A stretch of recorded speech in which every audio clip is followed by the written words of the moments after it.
Hello everyone. Welcome to our channel After School. This is Gayatri Patel. How are you all? And ఈ రోజు ఈ వీడియోలో మనం heat chapter కి సంబంధించిన అన్ని లాస్ ని అండ్ డెఫినేషన్స్ ని వరుసగా డిస్కస్ చేయబోతున్నాం. సో ఒక రివిజన్ లాగా పనికొస్తుంది ఈ వీడియో ఎవరైతే ఎగ్జామ్స్ కి ప్రిపేర్ అవుతున్నారో. అండ్ ముందే చెప్తున్నాను, ఇది క్లాస్ 10th వాళ్ళకి ఓన్లీ ఏపీలో మాత్రమే ఉంది. సో టీఎస్ లో ఇది 9th క్లాస్ లో ఉంది అండ్ ఏపీలో ఇది 10th క్లాస్ లో ఉంది. Got it? And without wasting time let's get started. First, temperature అంటే ఏంటి? మనం ఏదైనా ఒక ఆబ్జెక్ట్ ని పట్టుకున్నప్పుడు అది చల్లగా ఉందా లేదంటే వేడిగా ఉందా అని చెప్పే ఒక ఫిజికల్ క్వాంటిటీని మనం టెంపరేచర్ అని అంటాం. ఓకే, సో దీన్ని ఎట్లా డిఫైన్ చేయొచ్చు? The degree of hotness or coldness of a body, right? So ఈ టెంపరేచర్ ని మనం టీ అనే లెటర్ తో ఇండికేట్ చేస్తాం, బికాస్ ఇక్కడ టెంపరేచర్ లో ఫస్ట్ లెటర్ టీ. దాని తర్వాత ఈ టెంపరేచర్ ని మెషర్ చేయడానికి మనకి ఉన్న డివైస్ ఏంటి? థర్మోమీటర్ తో మెషర్ చేస్తాం. ఇది మనందరికీ తెలుసు, చిన్నప్పటి నుంచి చూస్తున్నది. ఒక హ్యూమన్ బాడీ టెంపరేచర్ మెషర్ చేయడానికి ఒక థర్మోమీటర్ ఉంటుంది. ఒక ఆబ్జెక్ట్ కి సంబంధించిన టెంపరేచర్ మెషర్ చేయడానికి ఇంకొక రకమైన థర్మోమీటర్ ఉంటుంది. దాన్ని మనం laboratory thermometer and clinical thermometer అంటాం. క్లినికల్ థర్మోమీటర్స్ మనకి హ్యూమన్ బాడీ టెంపరేచర్ మెషర్ చేస్తే, లాబొరేటరీ థర్మోమీటర్స్ ఒక ఆబ్జెక్ట్ యొక్క టెంపరేచర్ మెషర్ చేయడానికి యూజ్ చేస్తాం. Got it? అండ్ ఈ టెంపరేచర్ ని మనం 3 స్కేల్స్ లో మెషర్ చేయొచ్చు. Got it? అది డిగ్రీ సెంటిగ్రేడ్ సెల్సియస్ స్కేల్లో and kelvin scale and that to Fahrenheit scale. ఈ 3 స్కేల్స్ లో మనం మెషర్ చేస్తాం. బట్ ఈ కెల్విన్ లో మెషర్ చేసే టెంపరేచర్ ఏదైతే ఉందో దాన్ని మనం అబ్సల్యూట్ టెంపరేచర్ అని అంటాం. ఓకే, సో డెఫినేషన్ అడగొచ్చు, అబ్సల్యూట్ టెంపరేచర్ అంటే ఏంటి అని. So the temperature measured in kelvin scale is known as absolute temperature. And units ఉండాలి కదా ప్రతి ఫిజికల్ క్వాంటిటీకి. సో ఇక్కడ టెంపరేచర్ కి ఎస్ఐ యూనిట్ వచ్చేసి కెల్విన్ అండ్ సిజిఎస్ యూనిట్ వచ్చేసి సెల్సియస్. Got it? బట్ ఈ రెండు యూనిట్స్ కి, ఈ SI unit of temperature and CGS unit of temperature కి ఒక రిలేషన్ ఉంది. That is 0 degree centigrade is equals to 273 kelvin. Okay, అంటే ఒక ఇప్పుడు 0 degrees ఉంటే అది దేనికి ఈక్వల్? కెల్విన్ స్కేల్లో డిగ్రీ సెల్సియస్ లో 0 degrees ఉంటే కెల్విన్ లో అది 273 degrees కి ఈక్వల్. సో దీన్ని బట్టి మనకు ఒక ఫార్ములా ఉంది ఈ రిలేషన్ ని బేస్ చేసుకొని. That is temperature, Kelvin temperature is nothing but Celsius temperature plus దానికి 273 ని యాడ్ చేస్తే మనకి కెల్విన్ టెంపరేచర్ వస్తుంది. అండ్ ఈ రిలేషన్ ని బేస్ చేసుకొని మనకి ప్రాబ్లమ్స్ కూడా ఉంటాయి. ఫైన్, ఇది టెంపరేచర్ గురించి. Now what is heat? Heat అంటే అదొక ఫార్మ్ ఆఫ్ ఎనర్జీ. ఎట్లాంటి ఎనర్జీ అంటే ఒక బాడీ నుంచి ఇంకొక బాడీకి ట్రాన్స్ఫర్ అయ్యే energy. It is of energy, form of energy in transit. But దీని డైరెక్షన్ ఏంటి? ఏ బాడీ నుంచి ఏ బాడీకి అది మూవ్ అవుతుంది అని అంటే, ఇది ఎప్పుడు కూడా హాటర్ బాడీ నుంచి కోల్డర్ బాడీకి మూవ్ అవుతుంది. ఓకే, అంటే ఎక్కువ టెంపరేచర్ ఉన్న ఆబ్జెక్ట్ నుండి తక్కువ టెంపరేచర్ ఉన్న ఆబ్జెక్ట్ కి అది మూవ్ అవుతుంది. ఫర్ ఎగ్జాంపుల్, ఇక్కడ ఒక coffee cup and ice cream ఉంటే టెంపరేచర్ ఎప్పుడు, ఇది కాఫీ కప్ అండ్ ఇది ఐస్ క్రీమ్ అనుకుంటే టెంపరేచర్ దీని ఎలా ఉంటుంది? ఎక్కువగా ఉంటుంది. అండ్ దీని టెంపరేచర్ తక్కువగా ఉంటుంది, రైట్? హీట్ ఫ్లో అనేది ఇక్కడ కాఫీ కప్ నుంచి ఐస్ కప్ కి ఉంటుంది. Got it? And temperature measure చేయడానికి ఎలాగైతే ఒక డివైస్ ఉందో, హీట్ ని మెజర్ చేయడానికి కూడా ఒక డివైస్ ఉంది. That is known as calorimeter. Got it? And ఈ క్యాలోరీమీటర్ చూడడానికి ఇలా ఉంటుంది. బట్ మన సిలబస్ లో క్యాలోరీమీటర్ గురించి ఎక్కువ ఇన్ఫర్మేషన్ లేదు కాబట్టి ఓన్లీ ఈ డివైస్ పేరు తెలిస్తే చాలు. Got it? అండ్ హీట్ కి ఉన్నట్టుగా టెంపరేచర్ కి ఉన్నట్టుగానే మనకి హీట్ కి కూడా కొన్ని యూనిట్స్ ఉన్నాయి. ఏంటి? ఎస్ఐ యూనిట్ ఆఫ్ హీట్ వచ్చేసి జౌల్ అండ్ సిజిఎస్ యూనిట్ వచ్చేసి క్యాలరీ, రైట్? ఈ రెండింటికి కూడా మనకి ఒక రిలేషన్ ఉంది. ఏంటి ఆ రిలేషన్ అంటే 1 calorie is equals to 4.186 joules. Got it? So ఇది ఎస్ఐ యూనిట్, ఇది సిజిఎస్ యూనిట్ ఆఫ్ హీట్ కి and SI unit of heat కి ఉన్న రిలేషన్. Got it? ఇది హీట్ గురించి. And then next, thermal equilibrium. Thermal equilibrium అంటే ఏంటి? ఫర్ ఎగ్జాంపుల్, మీరు ఒక రూమ్ లో ఉన్నారు. Got it? ఈ రూమ్ లో, మీరున్న రూమ్ లో నుండి మీకు ఆ రూమ్ చల్లగా అనిపించట్లేదు, వేడిగా అనిపించట్లేదు. అంటే ఏంటంటే మీరు అండ్ ఆ రూమ్ లో ఉన్న సరౌండింగ్స్ రెండు కూడా సేమ్ టెంపరేచర్ లో ఉన్నాయి. సో ఇట్లాంటి ఇదొక స్టేట్, థర్మల్ ఈక్విలిబ్రియం అనేది ఇదొక స్టేట్ ని ఇండికేట్ చేస్తుంది. ఏం జరుగుతుంది ఈ స్టేట్ లో అని అంటే, it is a state of body wear ఎక్కడైతే ఆ ఆబ్జెక్ట్ సరౌండింగ్స్ కి ఎనర్జీని లూజ్ అవ్వట్లేదు అండ్ సరౌండింగ్స్ నుంచి ఎనర్జీని గెయిన్ చేసుకోవట్లేదు, రైట్? సో ఇట్లాంటి ఒక స్టేట్ ఆఫ్ బాడీని మనం ఏమంటాం? థర్మల్ ఈక్విలిబ్రియం అని అంటాం. Got it? సో దీన్ని ఎట్లా డిఫైన్ చేయొచ్చు? It is a state of a body wear it neither receives not gives out heat energy. Got it. మరి ఈ థర్మల్ ఎనర్జీని యూస్ చేసుకొని మనకు ఒక లా ఉంది, that is nothing but zeroth law. So ఈ జీరోత్ లో ఏం చెప్తుందంటే, ఈ డెఫినేషన్ కి వెళ్లే ముందు ఒకసారి ఈ డయాగ్రామ్ లో ఏం జరుగుతుందో డిస్కస్ చేద్దాం. సో ఇక్కడ ఆబ్జెక్ట్ ఏ అనేది బి తో అండ్ సి తో ఇండివిజువల్ గా థర్మల్ ఈక్విలిబ్రియం లో ఉంది. అంటే ఇక్కడ 20 డిగ్రీ సెంటిగ్రేడ్ ఫస్ట్ ఇనిషియల్ గా దీని టెంపరేచర్ ఎంత, ఏ టెంపరేచర్ ఎంత, 20 డిగ్రీ సెంటిగ్రేడ్ ఉంది. ఇప్పుడు ఏ బి తో కూడా థర్మల్ ఈక్విలిబ్రియం లో ఉంది అని అంటే దీని టెంపరేచర్ ఎంత అవుతుంది, 20 degree centigrade. And A C తో కూడా థర్మల్ ఈక్విలిబ్రియం లో ఉంది అంటే ఇక్కడ ఏ ఎంత టెంపరేచర్ లో ఉందో సి కూడా అంతే టెంపరేచర్ లో ఉంటుంది, దాట్ ఈస్ 20 డిగ్రీ సెంటిగ్రేడ్. ఏ ఎంత ఉందో సి కూడా అదే టెంపరేచర్ లో ఉంది. ఇప్పుడు ఏ బి తో థర్మల్లీ ఈక్విలిబ్రియం లో ఉంది, ఏ సి తో కూడా థర్మల్లీ ఈక్విలిబ్రియం లో ఉంది. అంటే ఇక్కడ మనం ఏం అర్థం చేసుకోవచ్చు, బి అనేది సి తో థర్మల్లీ, బి అండ్ సి కూడా థర్మల్లీ ఈక్విలిబ్రియం లో ఉంటాయి, బికాస్ ఈ రెండు కూడా సేమ్ టెంపరేచర్ ఉంది. సో ఈ రెండింటి మధ్యలో ఎట్లాంటి హీట్ లాస్ గానీ గెయిన్ గానీ ఉండదు, రైట్. ఇప్పుడు డెఫినేషన్ స్టేట్మెంట్ చూడండి. When two objects are separately in thermodynamic equilibrium with third object, అంటే ఇక్కడ బి అండ్ సి సపరేట్ గా ఏ తో థర్మల్ ఈక్విలిబ్రియం లో ఉన్నప్పుడు అవి రెండు కూడా ఇవి they are in equilibrium, thermal equilibrium with each other. ఈ రెండు కూడా సేమ్ థర్మల్ ఈక్విలిబ్రియం లో ఉంటాయి. థర్మల్ ఈక్విలిబ్రియం లో ఈ రెండు ఆబ్జెక్ట్స్ కూడా ఉంటాయి. Got it. అండ్ ఇది జీరోత్ లా ఆఫ్ థర్మోడైనమిక్స్ అని అంటాం.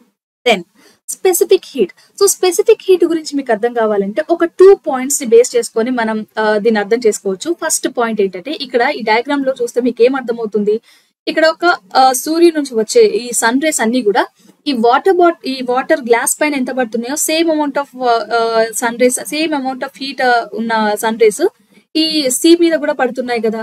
బట్ ఈ రెండిట్లో ఏవి ఎక్కువ తొందరగా హీట్ అవుతాయి, ఎస్ వాటర్ గ్లాస్, రైట్. అంటే ఇక్కడ వీటి మాస్ అనేది ఎక్కువగా ఉంది కాబట్టి వీటి టెంపరేచర్ కూడా ఎక్కువ ఇంక్రీజ్ అయింది.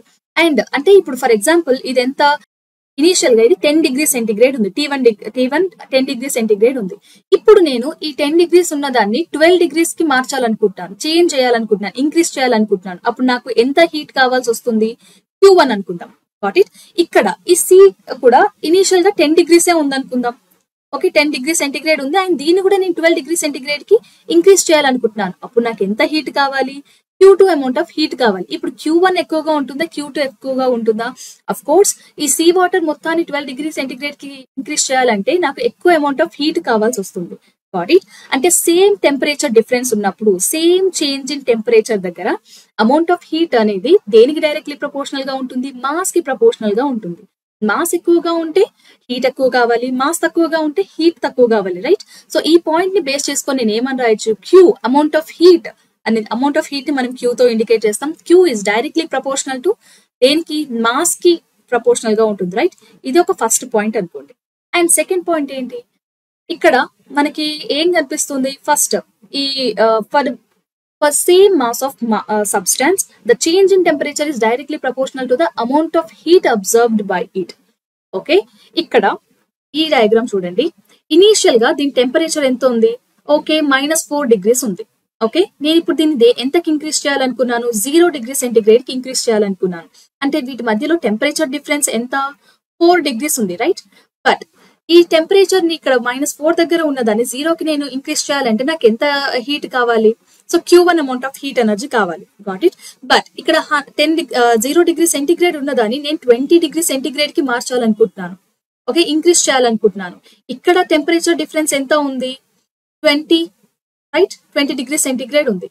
ఇక్కడ ఎంత కావాలి నాకు హీట్ ఎనర్జీ, Q2 కావాలి. ఇక్కడ Q1 ఎక్కువగా ఉంటుందా, Q2 ఎక్కువగా ఉంటుందా? అఫ్ కోర్స్ Q2 ఎక్కువగా ఉంటుంది, ఎందుకంటే మాస్ సేమే ఉంది, మాస్ ని మనం ఏం చేయట్లేదు. బట్ టెంపరేచర్ డిఫరెన్స్ అనేది ఇంక్రీజ్ అయిన కొద్దీ దానికి ఆ ఇంక్రీజ్ కి కావాల్సిన టెంపరేచర్ డిఫరెన్స్ ఇంక్రీజ్ కి కావాల్సిన హీట్ ఎనర్జీ కూడా ఎక్కువగా ఉంటుంది, రైట్. సో అదే ఇక్కడ సెకండ్ పాయింట్ లో చెప్తున్నాడు. For same mass of substance the change in temperature, the change in temperature అంటే delta T is directly proportional to amount of heat absorbed by it, right. So నేను దీన్ని Q అనుకుంటున్నాను. ఇప్పుడు 1 and 2 చూడండి, Q is directly proportional to M ఉంది and Q is directly proportional to delta T ఉంది, right. So ఈ రెండింటిని బట్టి నేను ఏమని రాయొచ్చు, Q is directly proportional to, అంటే ఇక్కడ ప్రపోర్షనాలిటీ తీసేస్తే నాకు S అనే ఒక కాన్స్టెంట్ వస్తుంది. Then S into M into delta T. Got it. ఇది ఈ రెండింటి ఈక్వేషన్స్ నుంచి నేను రాయొచ్చు. అండ్ అట్లాగే నేను ఇక్కడ ప్రపోర్షనాలిటీ తీసేసాను. ఇక్కడ S అనేది స్పెసిఫిక్ హీట్ ని ఇండికేట్ చేస్తుంది.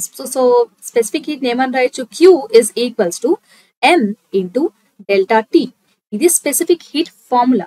సో ఈ ఫార్ములా బట్టి మనకి స్పెసిఫిక్ హీట్ ని ఎట్లా డిఫైన్ చేయొచ్చు, it is amount of heat required to raise the temperature of one unit mass, okay, unit mass of the substance by 1 unit. Got it? అంటే ఇక్కడ ఒక ఆబ్జెక్ట్, ఒక సబ్స్టాన్స్ టెంపరేచర్ నేను 1 డిగ్రీ సెంటిగ్రేడ్ పెంచడానికి నేను ఎంతైతే అమౌంట్ ఆఫ్ హీట్ ఎనర్జీ ఇవ్వాల్సి వస్తుందో దాన్ని మనం స్పెసిఫిక్ హీట్ అని అంటున్నాం. దెన్ యూనిట్స్ ఏంటి? ఈ స్పెసిఫిక్ హీట్ యూనిట్స్ కావాలంటే సింపుల్ గా ఈ ఈక్వేషన్ లో మీరు ఈ heat and heat mass and temperature unit substitute చేయొచ్చు. ఒకవేళ SI యూనిట్ కావాలి, ఓకే, SI యూనిట్ కావాలంటే Q అంటే హీట్ SI యూనిట్ ఏంటి, joule per. Mass SI unit ఏంటి, kg.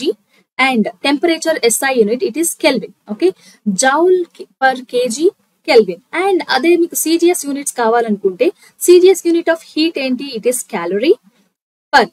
మాస్ ఏంటి, gram. And degree centigrade, temperature unit is degree centigrade, right? ఇవి units of specific heat in SI and CGS system of units. Got it? ఇక్కడ మనకి specific heat అర్థమైంది కదా. And ఈ specific heat is different for different substance. అన్ని substance కి ఒకేలాగా ఉండదు. Yes, principle of method of mixtures అంటే ఏంటంటే ఇప్పుడు మన దగ్గర 2 డిఫరెంట్ సబ్స్టాన్సెస్ ఉన్నాయి, ఓకే, 2 డిఫరెంట్ లిక్విడ్స్ ఉన్నాయి. ఇప్పుడు ఈ లిక్విడ్స్ ని మనం ఏం చేయాలి, ఒకటే బౌల్లో కలపాలి. అప్పుడు ఏమవుతుంది, అఫ్ కోర్స్ టెంపరేచర్ డిఫరెన్స్ వస్తుంది కదా. మరి అట్లా కలిపినప్పుడు ఈ మిక్చర్ లో, ఈ సొల్యూషన్ లో ఏం జరుగుతుంది అనేది ఈ principle of method of mixtures చెప్తుంది. ఓకే, సో ఫస్ట్ ఇక్కడ ఈ స్టేట్మెంట్ చూడండి. When 2 or more bodies at different temperatures are brought into thermal contact. అంటే ఇక్కడ ఫస్ట్ ఇది ఒక M1 అనే మాస్ ఉన్న ఒక లిక్విడ్ ని తీసుకున్నాను. అండ్ ఇది ఏ టెంపరేచర్ లో ఉంది, T1 టెంపరేచర్ లో ఉంది. అండ్ దెన్ M2 మాస్ ఉన్న ఇంకొక లిక్విడ్ ని తీసుకున్నాను, ఇది T2 డిగ్రీస్ ఆఫ్ సెల్సియస్ ఉంది. So T2.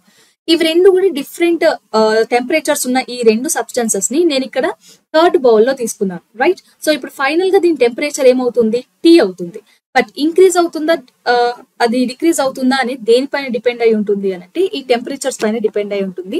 బట్ ఇక్కడ ఈ రెండింటిని ఒకే బౌల్ లో వేసిన తర్వాత ఏం జరుగుతుందంటే ఇక్కడ ఏదైనా ఇప్పుడు ఫర్ ఎగ్జాంపుల్ T1 ఎక్కువగా ఉంది, okay, I mean temperature of first liquid ఎక్కువగా ఉంది, టెంపరేచర్ ఆఫ్ సెకండ్ లిక్విడ్ తక్కువగా ఉంది. అప్పుడు ఏమవుతుంది, ఇది హాటర్ బాడీ, ఇది హాటర్ అండ్ ఇది కోల్డర్ అవుతుంది, రైట్? సో ఇప్పుడు ఈ హాటర్ బాడీ ఏం చేస్తుంది, కోల్డర్ బాడీకి కాంటాక్ట్ లోకి అయినప్పుడు అది ఎనర్జీని లూజ్ చేస్తుంది అండ్ కోల్డర్ బాడీ ఎనర్జీని గెయిన్ చేస్తుంది, రైట్? సో ఇప్పుడు హాటర్ బాడీ ఎంతైతే ఎనర్జీని అది లూజ్ చేసుకుంటుందో కోల్డర్ బాడీ అంత అమౌంట్ ఆఫ్ ఎనర్జీని అది గెయిన్ చేసుకుంటుంది. So this is nothing but principle of method of mixtures. Got it? ఇక్కడ మరి సొల్యూషన్ కి ఫైనల్ టెంపరేచర్ ఎంతో కొంత ఉంటుంది కదా, దాన్ని ఎట్లా మెజర్ చేస్తామనంటే M1T1 plus M2T2 by M1 plus M2. Got it? So this is the formula to find the final temperature of a mixture. Fine.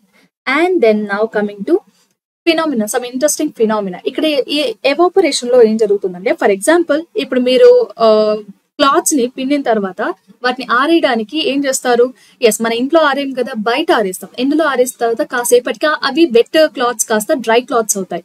So ఈ గ్యాప్ లో ఏం జరుగుతుంది అని అంటే ఎవాపరేషన్ జరుగుతుంది. ఎవాపరేషన్ అంటే ఇప్పుడు ఏదైనా ఒక సర్ఫేస్ నుంచి ఫర్ ఎగ్జాంపుల్ ఇక్కడ బౌల్లో మనం ఇక్కడ వరకు వాటర్ తీసుకున్నాం, రైట్? సో ఇప్పుడు ఈ బౌల్ ని నేను ఎండలో కాసేపు సన్ రేస్ కి పడేటట్టుగా పెడితే ఏమవుతుంది, కాసేపటికి ఈ అమౌంట్ ఈ లెవెల్ అనేది కొంచెం తగ్గుతుంది, రైట్? ఈ గ్యాప్ లో ఏమైందంటే ఈ సర్ఫేస్ పైన ఉన్న మాలిక్యూల్స్ అన్ని కూడా పైకి ఎస్కేప్ అయ్యాయి. ఓకే, అంటే అప్పటి వరకు లిక్విడ్ స్టేట్ లో ఉన్న మాలిక్యూల్స్ అన్ని కూడా ఇప్పుడు ఏంటి వేపర్ అయిపోయాయి, అంటే గ్యాసియస్ స్టేట్ లోకి వెళ్ళిపోయాయి. ఇట్లా సర్ఫేస్ నుంచి మాలిక్యూల్స్ అన్ని ఎస్కేప్ అయ్యే ప్రాసెస్ ని మనం ఏమంటాం, ఎవాపరేషన్ అని అంటాం. సో దీన్ని ఎట్లా డిఫైన్ చేస్తాం, the process of escaping of molecules from the surface of the liquid at any temperature. ఇక్కడ బాగా గుర్తుపెట్టుకోండి, at any temperature this evaporation can happen. Okay, and ఈ ఎవాపరేషన్ లో ఏం జరుగుతుంది, అది హీట్ ని లూజ్ అవుతుంది, రైట్? ఎనర్జీ లూజ్ అవుతుంది అండ్ అవి గ్యాసియస్ స్టేట్ కి మారుతున్నాయి. సో ఇది ఒక కూలింగ్ ప్రాసెస్ అండ్ ఈ ప్రాసెస్ అంతా ఎక్కడ జరుగుతుంది, లిక్విడ్ సర్ఫేస్ దగ్గర. So it is surface phenomena. Okay, and ఈ స్టేట్ లో ఐ మీన్ ఈ ప్రాసెస్ లో ఫేజ్ ఆ లిక్విడ్ ఫేజ్ ఏమవుతుంది, ఇనీషియల్ గా లిక్విడ్ స్టేట్ లో ఉండే అండ్ దాని తర్వాత వేపర్ అయింది, అంటే గ్యాసియస్ స్టేట్ లోకి మారింది. సో ఇక్కడ చేంజ్ ఆఫ్ ఫేజ్ ఎక్కడి నుంచి ఎక్కడికి, లిక్విడ్ నుంచి గ్యాసియస్ స్టేట్ కి మారుతుంది. అండ్ ఈ ఎవాపరేషన్, రేట్ ఆఫ్ ఎవాపరేషన్ అనేది కొన్ని పాయింట్స్ పైన అది డిపెండ్ అయి ఉంటుంది. ఎలాగంటే హ్యూమిడిటీ అంటే amount of vapour present in the water, not water, vapour in atmosphere. So atmosphere లో వేపర్ ఎక్కువగా, ఐ మీన్ ఈ వాటర్ డ్రాప్లెట్స్ ఎక్కువగా ఉంటే మనం హ్యూమిడిటీ ఎక్కువగా ఉంది అని అంటాం. ఫర్ ఎగ్జాంపుల్ రైనీ సీజన్ లో మనకి అట్మాస్ఫియర్ లో చాలా చిన్న చిన్న మాలిక్యూల్స్, వాటర్ మాలిక్యూల్స్ అనేవి ఉంటాయి కాబట్టి హ్యూమిడ్ ఎక్కువగా ఉంటుంది.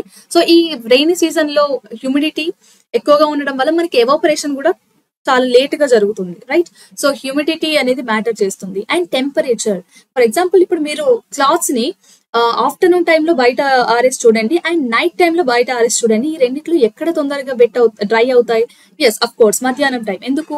అక్కడ మనకి టెంపరేచర్ ఎక్కువగా ఉంది. సో టెంపరేచర్ ఎక్కువ ఉన్నప్పుడు రేట్ ఆఫ్ ఎవాపరేషన్ ఎక్కువగా ఉంటుంది అండ్ తక్కువగా ఉంటే ఎవాపరేషన్ రేట్ కూడా తక్కువగా ఉంటుంది. అండ్ ఆల్సో సర్ఫేస్ ఏరియా పైన ఎలా డిపెండ్ అవుతుంది అని అంటే, ఫర్ ఎగ్జాంపుల్ నేను ఇప్పుడు ఒక గ్లాస్ లో కొంత అమౌంట్ ఆఫ్ వాటర్ తీసుకున్నాను. ఇప్పుడు సేమ్ అమౌంట్ ఆఫ్ వాటర్ ని నేను ఇట్లాంటి ఒక బీకర్ లో, ఒక బౌల్ లో తీసుకున్నాను. ఇప్పుడు ఈ రెండిట్లో ఎక్కడి నుంచి తొందరగా ఎవాపరేషన్ జరుగుతుంది?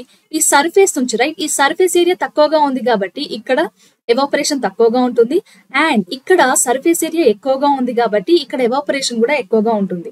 సో రేట్ ఆఫ్ ఎవాపరేషన్ అనేది హ్యూమిడిటీ పైన, టెంపరేచర్ పైన అండ్ సర్ఫేస్ ఏరియా పైన డిపెండ్ అయి ఉంటుంది, right?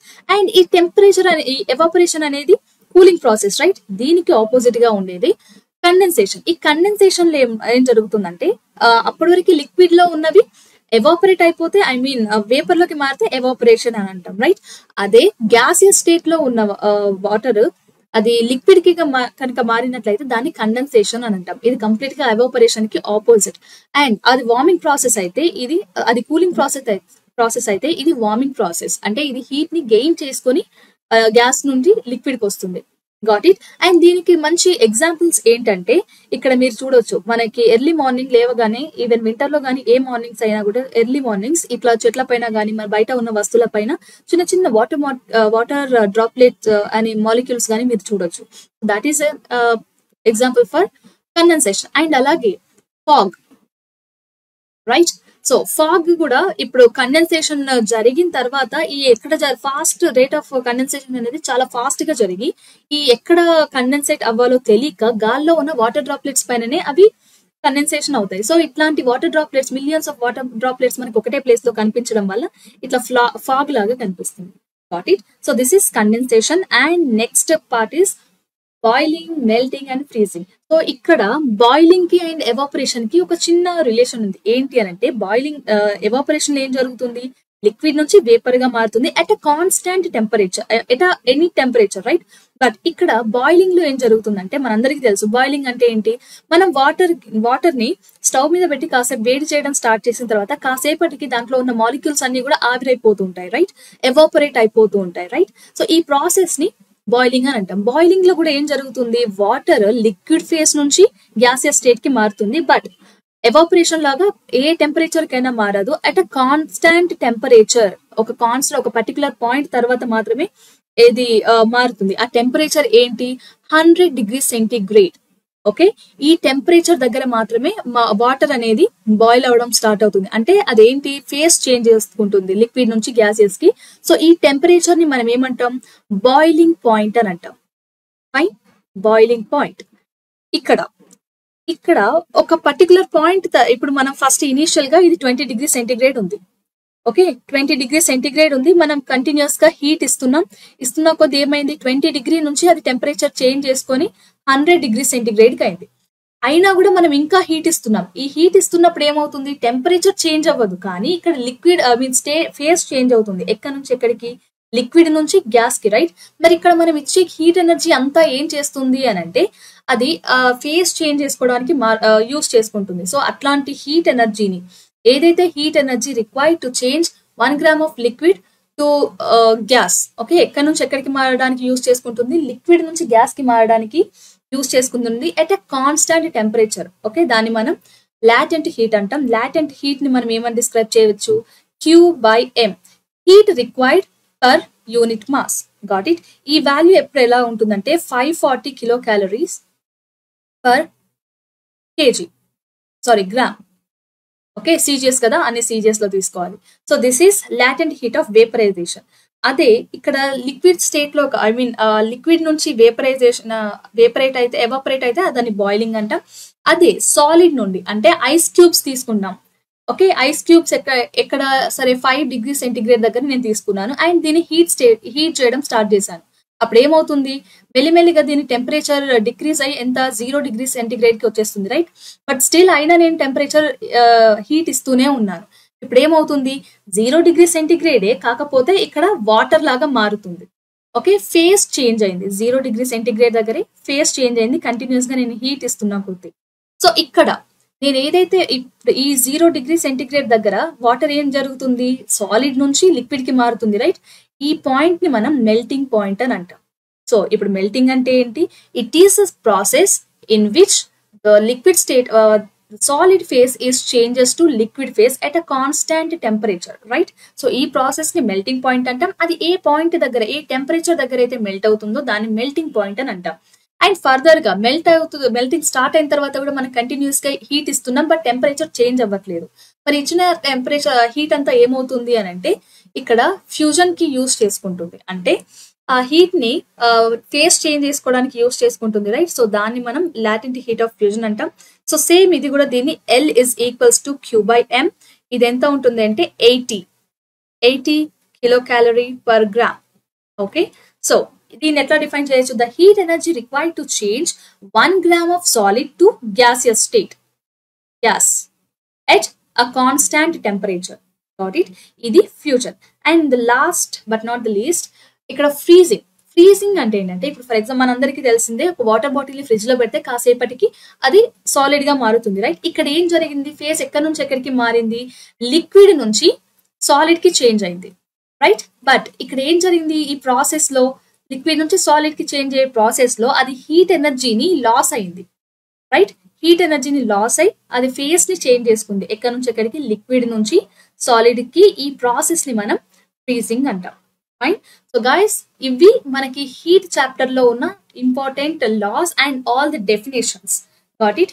So will meet in next chapters, all important videos. Okay, next chapter కి సంబంధించిన ఫార్ములాస్ ఉండొచ్చు, లేకపోతే ప్రాబ్లమ్స్ కావచ్చు, ఇట్లాంటి వీడియోస్ లో మనం కలుద్దాం. And if you like this video and understand, if you feel it is useful for your preparation, then please subscribe to my channel and also share it with your friends.